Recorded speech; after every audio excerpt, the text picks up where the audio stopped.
All right. So welcome to Growth Layer, an interview series that pulls back the curtain on what it really takes to build in health, the wins, the pivots, the trade-offs, and behind the scenes decisions that shape the journey. Today, I'm thrilled to have on the show Traci Keen, co-founder and CEO of Onto Health, a company that's innovating in fertility care by fundamentally rethinking how and where that care begins. Traci, welcome, and let's dive in. Good to see you, Destinee. Thank you for having me. Oh my goodness, likewise. I'm so excited to have this conversation, and I thought it would be valuable and very interesting for our listeners to hear about your origin story, both from your founder personal experience and then also how you came onto running such what I believe is an innovative company like Onto. Yeah, happy to tell it. So I got involved in fertility almost 5 years ago, a little over 4 years ago at this juncture. Actually, do you want me to go further back, like tumbleweed story of origins, or do you want me to just start with the current where I am now? Let's just say I have a varied background, and I'm a firm believer that having a varied background, as long as you're like connecting dots and drawing insights as you go, can really help you no matter what field you go into. But my baseline, my base is always accounting numbers. Like, let's ground things in a practical reality that we can draw from. But I got started in the fertility industry a little over 4 years ago, between 4 and 5 years ago. I had been consulting for a long time and I was burnt out on it. And during COVID, I think that it was the straw that broke the camel's back. Like, I couldn't fill out another PPP or EIDL loan for, it seemed like an endless stream of referrals and past clients, et cetera. And I wasn't feeling impassioned by it. And I had this Swiss Army knife set of skills, got a lot of legal, HR, like finance, accounting, operations. And I just wanted to put my energy somewhere where I felt connected to it, and also where I felt like it was a very big, complex problem to solve, and it could keep me intellectually stimulated pretty much endlessly. And so I actually came on board as head of finance at Mate Fertility. Mate Fertility did some pretty amazing things. I think it really shifted the conversation within the industry and more broadly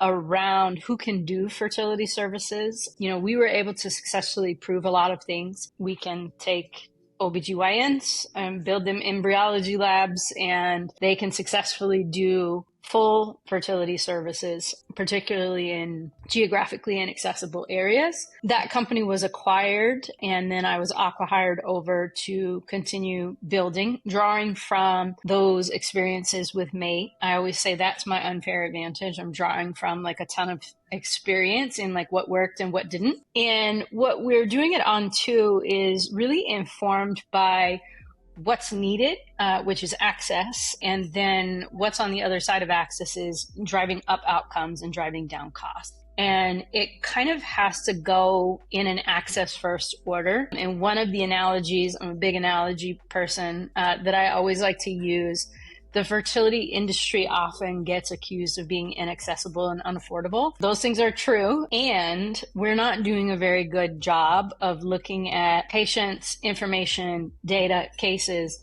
before they're acute. So if we were to use an oncology analogy, we're seeing mostly stage 3 and stage 4 infertility, and we're not talking a lot about stage 0. What are people's family planning goals?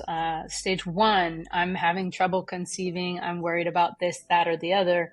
Stage 2, which can often lead to lower intervention, earlier intervention, lower cost, better outcome. And so we're trying to systematically look at what are the tools that are needed in order to do that on the enablement side, on the access side, and then on the cost and outcome side. We own and operate a clinic, and we think of that as our lab, if you will. There is a lab in there, but we also at a company level think of it as our innovation lab, where we say, okay, what are things that 100% of the industry struggles with, and can we build tools and technology using our own lab as the test case that can improve those things for 100% of the participants on both sides of the industry. So meaning the clinics as well as the patients. Love that. Thank you. Thank you for that for that story, because you're right. And you have such an interesting background when it comes to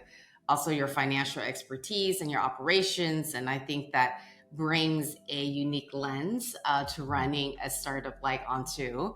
I think that, kind of what you brought up in terms of access. So I was reading one of your posts, and I think you had raised that what an estimated over 12 million Americans face infertility, and yet there are only 1,300 fertility specialists that exist. And when I read that stat, my first question was like, how is that even possible? So then I guess for our audience listening, so that brings up, how is Onto planning on solving that? And also, are you planning on opening more locations, or is this location intended to be a single lab point? Great questions. So there's a tremendous gap between the number of clinicians that we have to treat patients. And then there's also, I find like these interesting nuances in this space. There's a cognitive dissonance that exists for patients, in my opinion, between what we think doctors know versus what they actually know. And I'm not going to give the exact statistics. I've published a couple articles on LinkedIn about it, but we're assuming that an OBGYN who we're seeing for our routine annual exams as women is going to know something about fertility. And that's not always the case. That's right. The vast majority of OBGYN MDs get fewer than 5 hours of fertility training or infertility training, which to me, like, I will never not say that and be shocked by it, because it feels very like dissonant from like what you would assume. And then, primary care is even worse. And there's tons of areas in the United States that don't even have a single OBGYN. It's primary care driven. So what we think about a lot is, how do we bring education and awareness upstream in a meaningful, appropriate way, even if it's just to raise awareness for clinicians, for patients. I've experienced in the past 4+ years that doctors love to learn, but they're also like cautious about scope of practice. What can I do? What should I do? And I think, sometimes we're doing advanced calculus and simple math is the answer. Even just planting a seed or having a conversation with somebody about their family planning goals will go a long ways. People are action oriented, and we have a lot of information available to us now. If someone had talked to me, a member of the LGBTQ community, when I was 25 about egg freezing, I might not have done it when I was 25, but it would have planted that seed that then I probably would have actioned things differently or much sooner in my own personal life. And then when you ask about our clinic, is it going to be our only one? I think we have a lot of things we want to prove out in this clinic before we confidently say we want to go build more or joint venture with partners to build more.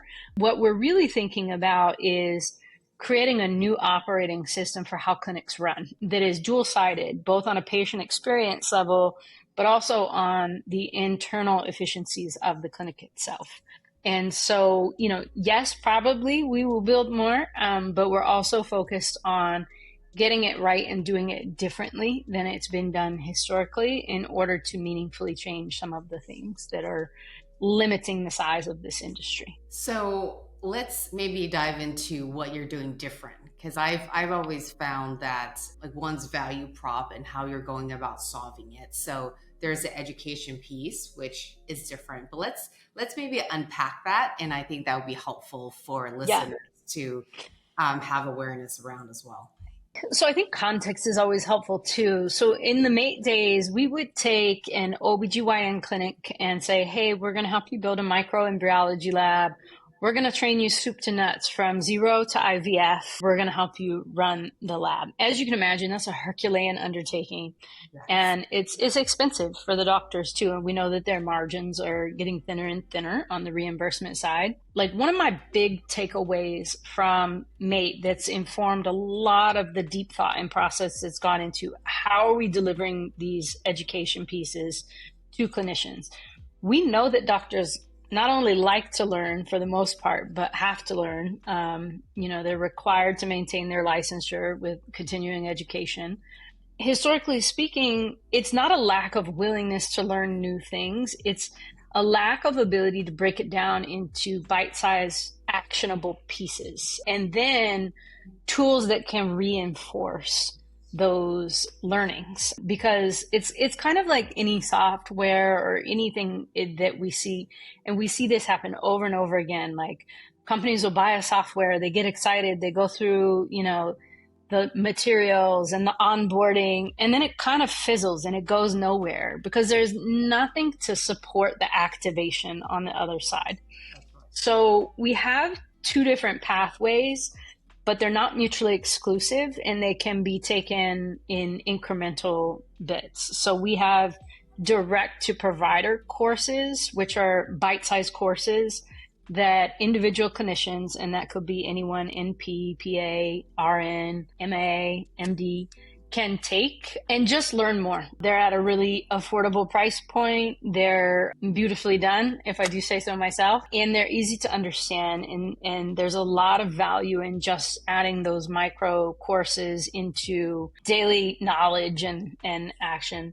We also have, for community hospitals or networks or other types of customers, a full package where they can say, hey, we want to go through all 10 modules and learn how to fully activate a new service line of fertility all the way through IUI. But it doesn't have to go that far. So they decide at the beginning, okay, well, we just want to add this, and then maybe we'll add that, and then we can add this later. It's completely customizable. We built it in a modular fashion so that it can fit the practice. With the goal of getting more people access to early intervention and care. And then we're also building tech tools to support the activation of the products. So one of the tools that we're on the horizon with is, it's basically an RN support tool, because another big learning from MATE that I've brought into On2, the doctors that we would train, they would go through the entire curriculum. They would read all the SOPs. They would ask questions, engage with the materials. But when they're with a patient and they don't know the answer, like, what do you do in those moments? And then they would call the nurse right after and say, oh my God, I got asked this question. I didn't know the answer. And so we're building a support tool that's completely derived from the materials, because we know they're not going to pull up the curriculum midstream with a patient. We're building an RN tool that can sit on their desktop, sit on their iPad, where they can prompt it just like they would ChatGPT and say, patient just asked this, and it standardizes the answer. Because I think that's the other thing. Like, there's a lot of variety. If you ask 10 REIs the same question, you'll probably get 10 different answers, depending on the question. And so we wanted to make sure that we were not only giving people education and access to information that can be useful to them and their patients, but means and methods to activate that in real time. I love that. And especially both from personal experience, having gone through the fertility journey, there's so many different options and pathways, and it is hard to get a definitive, well, this is what's next. Like, there's 3 or 4 different paths that you have to explore to even get to potentially what's next. And so I love that there's built-in support, because you're right, from a software adoption standpoint, ongoing adoption and training is important, even in just a B2B space, much less a personal and sensitive topic like fertility. And getting to the outcomes there. We're also building so we always think about, how do we support the provider? How do we support the patient? We're building a similar tool for patients, so that there's, like, my wife is always going on Reddit, and I'm like, please don't go on Reddit. Like, it's not good information. I promise you. Okay. Interesting. That's interesting. Okay. Well, On2 may be building in Reddit soon and providing great information there. Yeah. It might be worth it, because sometimes she'll explain to me something she read on Reddit. I'm like, she'll explain it. And then I'll say, where did you read that? Like, where are you getting this information? And she'll say Reddit. And it's because she doesn't feel like there's enough access to information to answer the real-time questions that she has. And it's one of the things I talk about a lot is the entire industry suffers from really poor conversion rate or a really high attrition rate. It's hard to pin down an exact number, but we know that between 56 and 64% of patients who walk through fertility clinic doors never make it to treatment.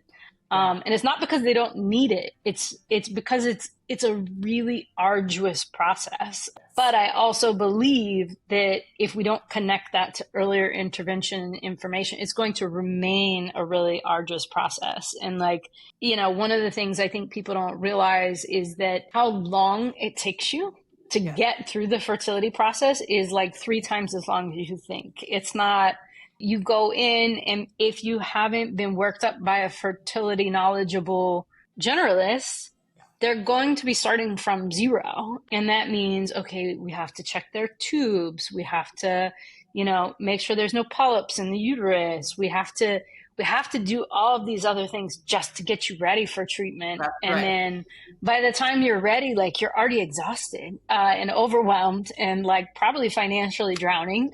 That's right. And it just feels like it goes on and on and on.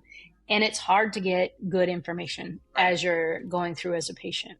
What's your opinion on why there aren't more fertility trainings and quality information that's available? Because the need and the market demand is there. It can be a lucrative offering to add for practices.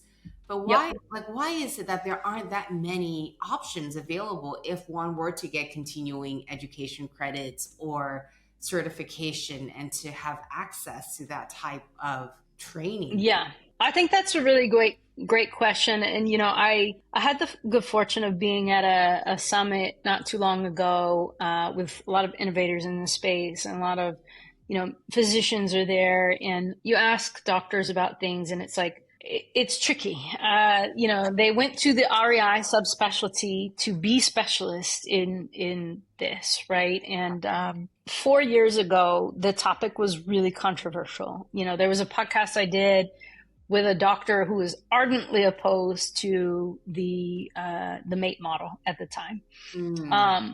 And I think that the academic response has always been, well, we have to create new fellowships.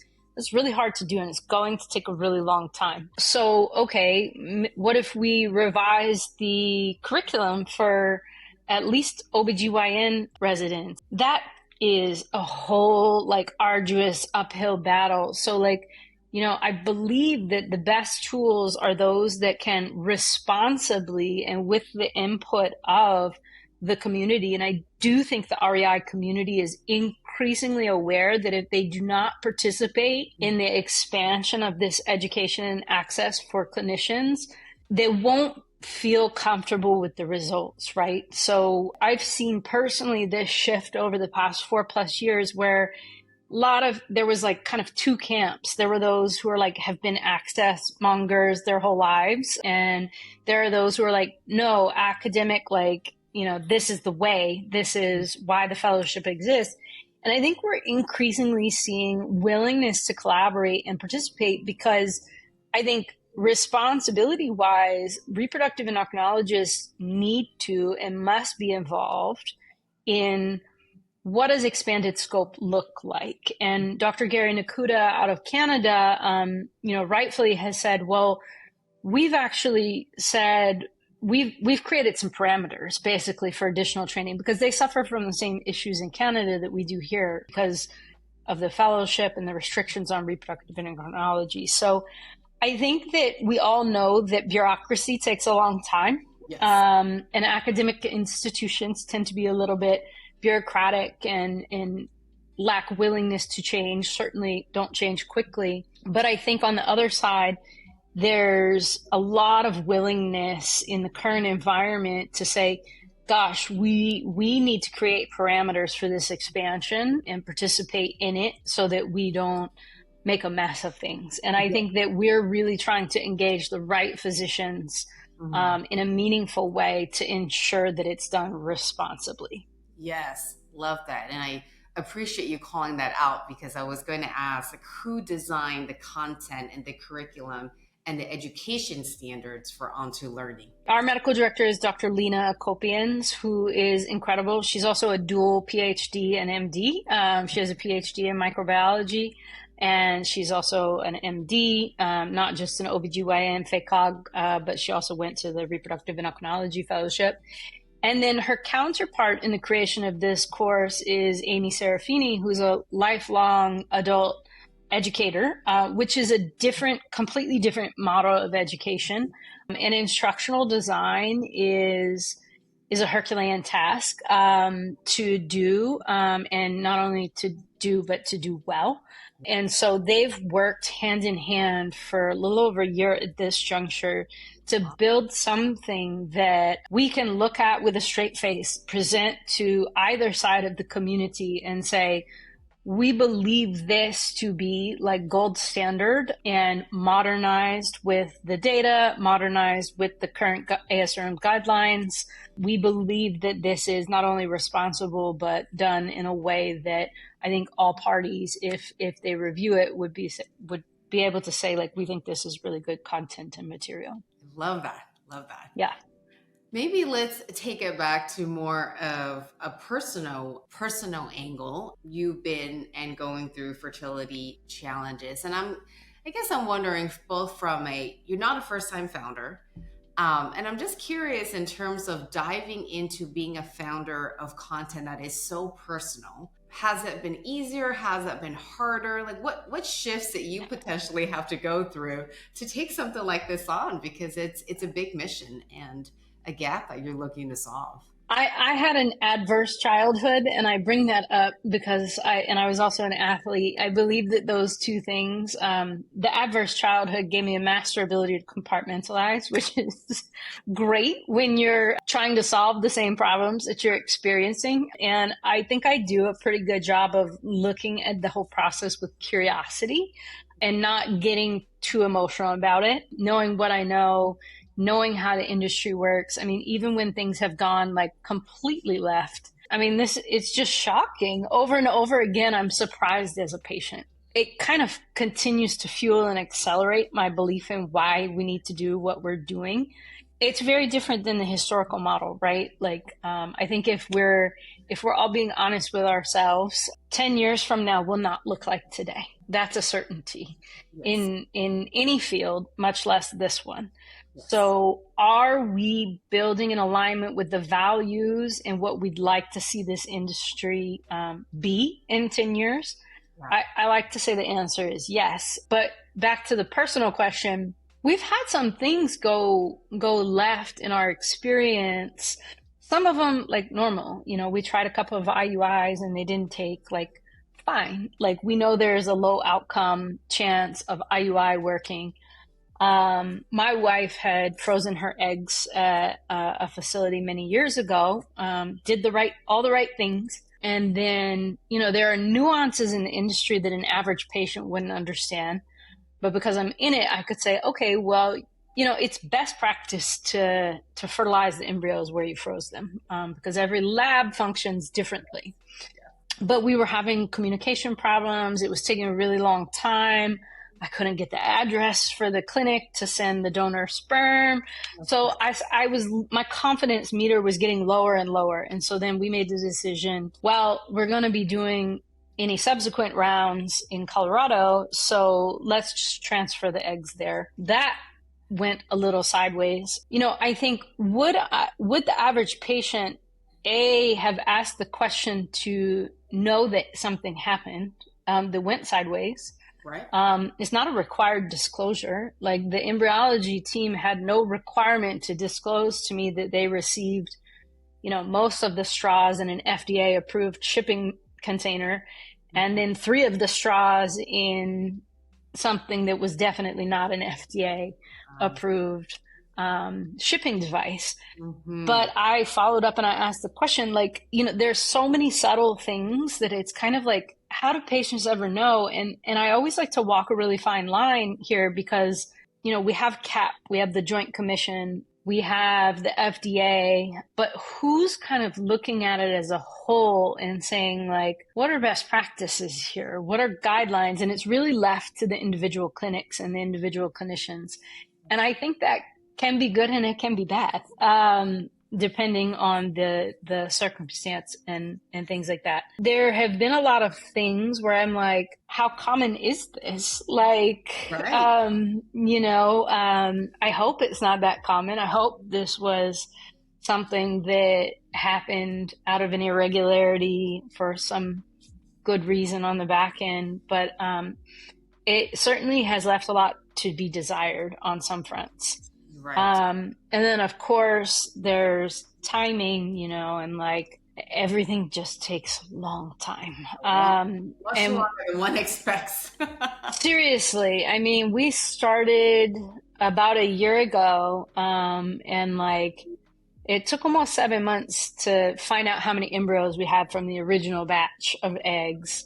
Actually, it took like 8 months in total. And then we did another retrieval. And then unfortunately, my wife had to have a surgery and it's interrupted like everything. So we're like, oh my God, like we thought it was going to be squared away on kid number one at 40. Now, you know, her 41st birthday is in a week. So we're like, oh no. Wow. I mean, I firmly believe that, you know, as you're rolling out and launching your education content and framework, that emotional and mindset support is necessary because you're having to Yeah. learn how to manage your emotions, uncertainty, being patient, which I know I'm not patient. And so you're managing a lot of unknowns and factors and influences that you didn't even know that had to be there. Yeah. I mean, patience is a virtue that I lack, but I am constantly reminded that I need. Yes. Um, to the point where I came home 2 days in a row and there was a praying mantis on the handle of my door. And I was like, I think the message here is patience. Oh my goodness. How does your wife feel about you, you know, running a fertility startup? I mean, it's kind of a blessing and a curse, and I really appreciate the doctors that I have around me that are, you know, I have reproductive endocrinologists that have become personal friends, right? And I have, you know, of course, the ones that work on the team. Yes. It's a blessing and a curse because I think that she almost doesn't want to be annoying because it's like, you know, they're like on the team and so then I'm like, well, no, but it's better you ask. And then of course the doctors on my side of things are like, no, tell her to ask us because it's not fair for you to be answering all the questions. So it's actually a really interesting dynamic. Right. Like she's pretty laid back and I think like appreciates that like we have access to people who both work for the company but also that don't, so we can, you know, ask questions and things like that. But it's certainly an interesting like line that kind of happens when you work in the industry and it's like, I'm not a doctor. I could probably play one on TV, but I'm no doctor. Oh my goodness, I can only imagine. um, what would you say? So you shared a bit about how Onto has evolved from mate fertility, and I can get that there are valuable learnings there. I can't even imagine the timeline it would take in the mate fertility days to install and train a system. I mean, how long did that take to turn I it on? mean, it can take anywhere and it depends. Like everybody's moving at different speeds, right? We're over here in VC land Yeah. where we're moving, you know, Mach 80 with our hair on fire. And then, you know, a health system moves at a glacial pace. Yeah. So, I mean, you could sign a contract, and I think this was part of the friction with that model as well. You could sign a contract and it could take 4 years to like get that clinic up and running, you Wow. know, like when you're talking about building permits and lab inspections and all this stuff, back to like, what is the true problem that needs to be solved? And it's coming back to that oncology analogy, like, you know, we need to be talking to patients sooner. You know, we know that male infertility is hugely problematic and getting more problematic much faster than female infertility. We know that for heterosexual people, it's often a shame-based conversation, like, my body's not doing what it's supposed to do. Like, you know, you spend your whole life trying not to get pregnant or like talking about how not to get pregnant. And then suddenly you can't do what you think you should be able to do easily. I think there's also cognitive dissonance there. I mean, statistically speaking, it's not as easy as, you know, we've all been like frightened to believe. That's right.